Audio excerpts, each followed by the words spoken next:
أقام أعضاء المجلس النيابي السوري حفل تكريم لتوديع فخامة الرئيس هاشم العتاتي لمناسبة انتهاء رئاسة فخامته للجمهورية السورية. شهدها السادة رئيس الوزراء ورئيس المجلس النيابي وسفراء وممثلو الدول الأجنبية وأعضاء المجلس.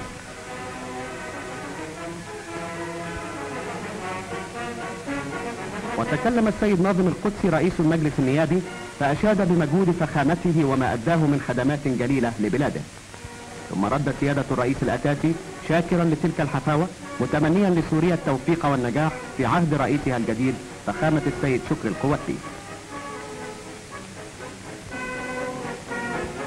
وفي صباح يوم الثلاثاء 6 سبتمبر سنة 55 غادر فخامة السيد شكري القواتلي رئيس الجمهورية الجديد داره في موكب رسمي قاصدا إلى القصر الجمهوري يرافقه السيد صبري العسلي. ووصل الركب إلى القصر الجمهوري فعزفت الموسيقى السلام الوطني السوري وأدى التحية حرس شرف من رجال الشرطة، ثم فتش سيادته حرس الشرف. واستقبل فخامة السيد هاشم العتاتي فخامة السيد شكري القواتلي داخل القصر بحضور كبار الشخصيات. وقلد فخامة الرئيس السابق فخامة الرئيس الجديد وشاح أمية الوطني.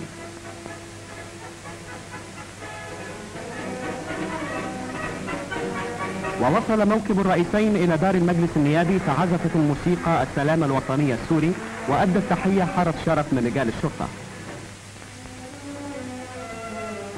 وكان في استقبال الرئيس السادة رئيس مجلس الوزراء ورئيس المجلس النيابي والوزراء.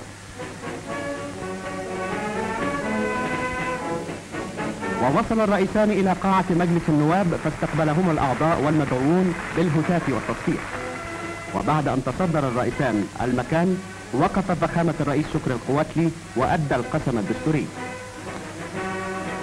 ثم ألقى بعد ذلك خطابا عن برنامجه لرفع شأن سوريا والعمل على وضعها في المكان اللائق لها، ثم أشاد بجيش سوريا العظيم وحيا الرئيس السوري بعد ذلك مصر وقادتها وجيشها الباسل. وقد استقبل النواب هذا الخطاب بحماسة بالغة.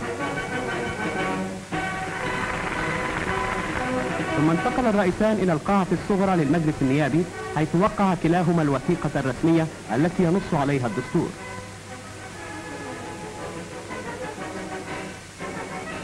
وأقبل على فخامة الرئيس شكري القواتلي الوزراء ورجال السلك السياسي وكبار الشخصيات مهنئين فخامته بتلك المناسبة التاريخية.